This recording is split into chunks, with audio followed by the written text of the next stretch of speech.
So here's a combination of your base is a concrete. You'd almost call it a hard set, except for we have so much sand here. I just went to the dentist, so I got a little bit of lisp while my mouth is numb.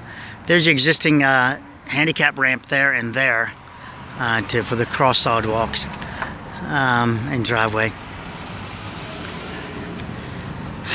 Your elevations. So you can see there's a lot of sand here, excessive sand.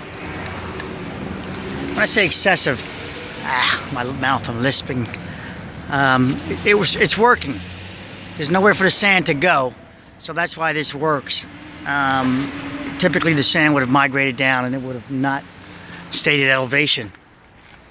As the rain came down, it would have migrated into the soil below, but since there is nowhere for it to go, because this is concrete here also, it gets you get to get away with the extra sand, as you can see here. That's a huge amount of sand. Probably 1.5 inches of sand. It's there. Now the pole had to get new utilities run. The new pole went in on this one. So that's why you're looking at this repair.